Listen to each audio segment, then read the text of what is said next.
Baik, Assalamualaikum warahmatullahi wabarakatuh. Perkenalkan, nama saya Muhammad Fawaz Hibatullah dengan NIM F1D 02310079.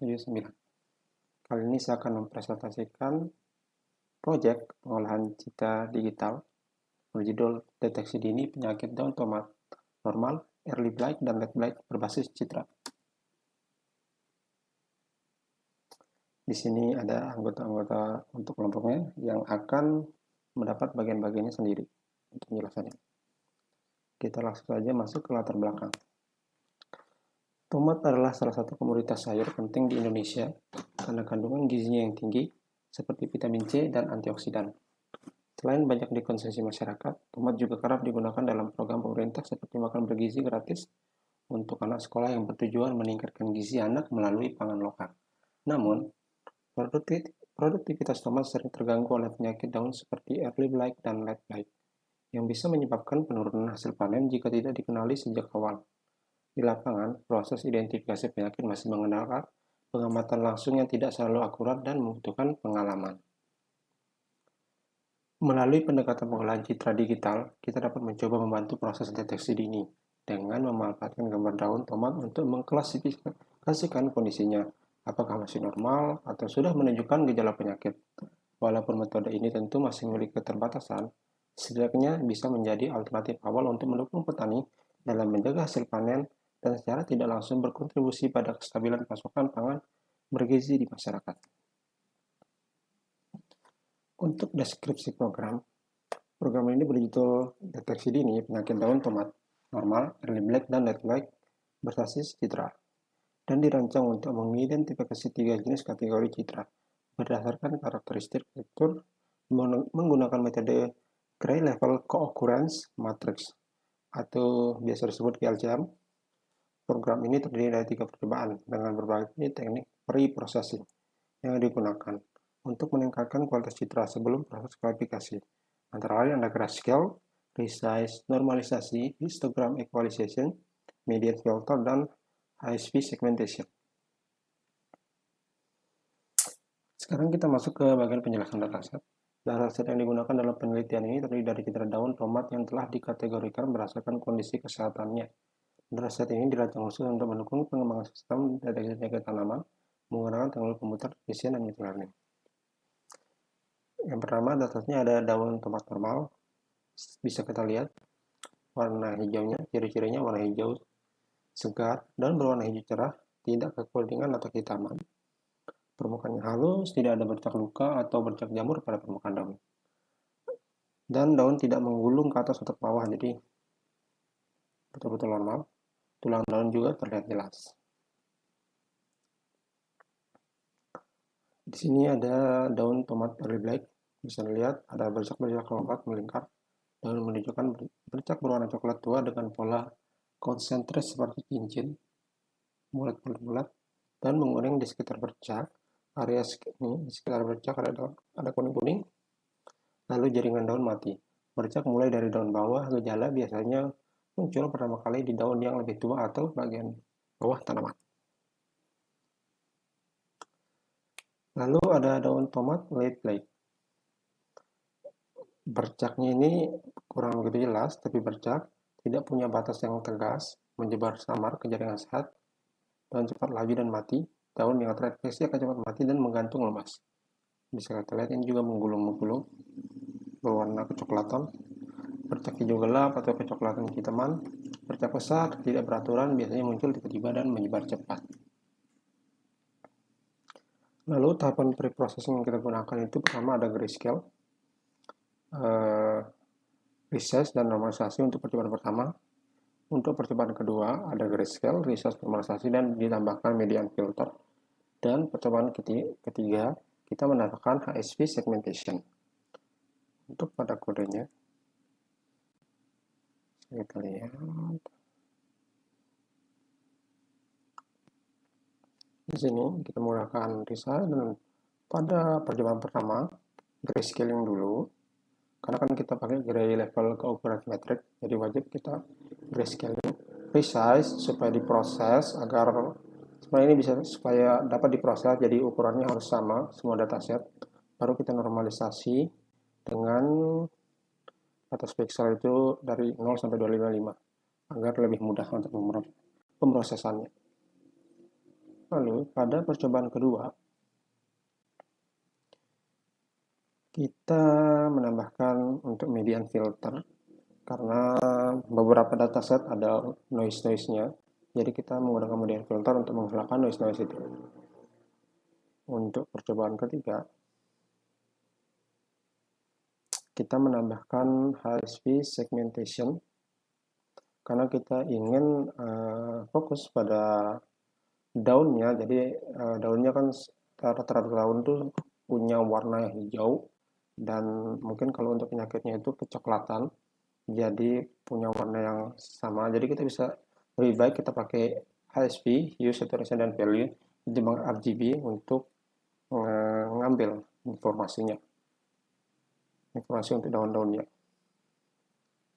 Oke, mungkin sekian dari saya. Kemudian penjelasan selanjutnya akan dilanjutkan oleh Valerian. Kemudian pada tahap percobaan pertama ini kami menggunakan 3 pre-processing, yaitu grayscale, resize, dan normalisasi. Kemudian setelah pre-processing, data dibagi menjadi 240 data latih dan 60 data uji dari ketiga jenis daun. Lalu diuji menggunakan 3 algoritma machine learning. Yang pertama adalah random forest, SVM, dan KNN. Kemudian hasil penelitian menunjukkan bahwa random forest memiliki performa paling unggul dengan akurasi training mencapai 99,17% dan akurasi testingnya sebesar 93,33%, serta menghasilkan confusion matrix dengan hanya 4 kesalahan klasifikasi pada data ujinya. Hal ini menandakan bahwa random forest ini mampu mengenali pola secara akurat dan tetap stabil saat dihadapkan pada data baru, kemudian menunjukkan kemampuan generalisasi yang sangat baik serta minim overfitting.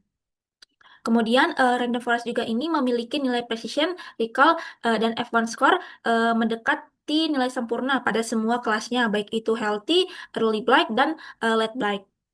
Kemudian sementara itu pada algoritma SVM menghasilkan akurasi training sebesar 95,8% dan testingnya adalah 90% dengan 6 kesalahan klasifikasi. Meskipun performanya cukup baik, tetapi terdapat sedikit penurunan dari training ke testingnya yang menunjukkan potensi overfitting ringan. Kemudian pada KNN mencatat akurasi training 96,25% dan testingnya 90% dengan jumlah kesalahan pada testing sama seperti SVM, yaitu 6 kesalahan klasifikasi. Hal ini mungkin disebabkan oleh sensitivitas KNN terhadap citra yang sangat mirip secara visual namun memiliki lebar yang berbeda. Kemudian ini adalah kode yang kami gunakan untuk percobaan 1 menggunakan 3 preprocessing, yaitu resize, normalisasi, dan grayscale. Jadi yang pertama itu adalah konversi citra ke grayscale, kemudian resize citra ke ukuran yang seragam, dan normalisasi intensitas pixel. Proses pertama yaitu konversi ke grayscale. Ini dilakukan dengan mengubah citra berwarna menjadi citra hitam putih berdasarkan tingkat kecerahan tiap pixelnya. Langkah ini dapat menyederhanakan data dengan menghilangkan informasi warna yang tidak terlalu penting dalam deteksi penyakit daun, sekaligus mempertahankan struktur dan tekstur yang justru lebih relevan seperti bercak, lubang, atau kerusakan daun. Selanjutnya dilakukan proses riset manual dengan interpolasi nearest neighbor yang bertujuan untuk menyamakan ukuran seluruh citra menjadi dimensi tertentu. Di sini kami menggunakan 128 kali 128 pixel. Penyamaan ukuran ini penting agar setiap fitur pada citra memiliki posisi spasial yang relatif konsisten sehingga memudahkan algoritma klasifikasi untuk mengenali polanya. Tahapan terakhir adalah normalisasi. Normalisasi ini mengatur rentang nilai pixel agar berada pada skala seragam, yaitu 0 hingga 255. Normalisasi ini 255. Normalisasi ini berfungsi untuk meningkatkan kontras dan memastikan bahwa perbedaan intensitas antar citra itu tidak disebabkan oleh pencahayaan atau eksposur kamera, melainkan oleh perbedaan tekstur dan kondisi daun itu sendiri. Nah, kombinasi dari ketiga preprocessing ini kami pilih karena bertujuan untuk mengekstrak fitur penting dari citra daun dan dengan lebih optimal dan mengurangi noise atau variabel yang tidak relevan. Dengan demikian, proses preprocessing yang kami lakukan ini memiliki peran penting dalam meningkatkan performa model klasifikasi karena input data yang bersih, seragam, dan terstandarisasi dapat membantu model yaitu random forest, SVM, dan KNN untuk membedakan antara daun healthy, early blight, dan blight secara lebih akurat. Assalamualaikum warahmatullahi wabarakatuh. Perkenalkan, nama saya Datuk Reksa Hamzah Putra dengan NIM F1 D02310045. Kali ini saya akan menjelaskan analisis percobaan pada percobaan kedua, yaitu kami menggunakan grayscale, resize, normalisasi, dan juga median filter. Untuk hasil pada random forest-nya, ada training set dengan akurasi 99,17% pada 240 data. Kemudian pada testing set, akurasi data menunjukkan 93,33%. Confusion matrix, beberapa kesalahan prediksi pada kelas 2 dan juga 3. Kemudian untuk metode SPM, training setnya mendapatkan akurasi 99,17%. Testing set itu akurasi 98,33%. Dan juga confusion matrixnya ada satu kesalahan, yaitu pada prediksi kelas 3. Untuk metode KNN, training setnya akurasi 97,5% sebanyak 240 data. Kemudian testing set dengan akurasi 95%. Dan confusion matrixnya hanya terdapat beberapa kesalahan pada kelas 3. Untuk keseluruhan ini, SPM menunjukkan performa terbaik dengan akurasi testing 98,33% dan generalisasi baik antara training dan juga testing set. Kemudian untuk kodenya,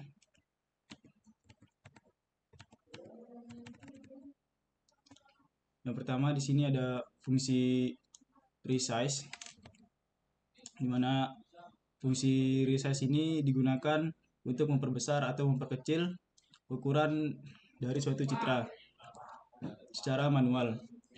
Kedua, ada normalisasi yang digunakan untuk menormalkan nilai piksel gambar di rentan 0 sampai 255 agar distribusi intensitas lebih beragam.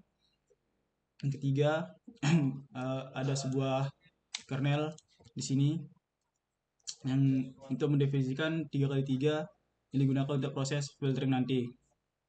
Kemudian ada fungsi median yang untuk menghitung median dari array yang digunakan dalam proses filtering.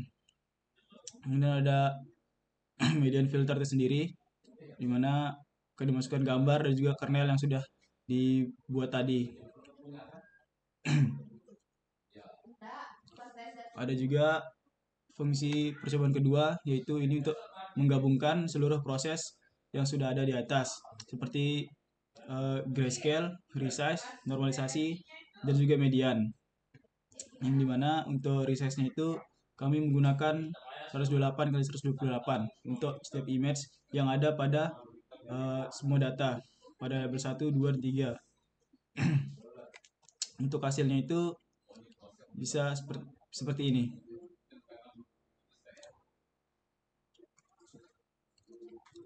Sekian yang dapat saya jelaskan. Assalamualaikum warahmatullahi wabarakatuh. Salam. Baik, Assalamualaikum warahmatullahi wabarakatuh. Perkenalkan, nama saya Ahmad Madani dengan NIM F1D 023-10101.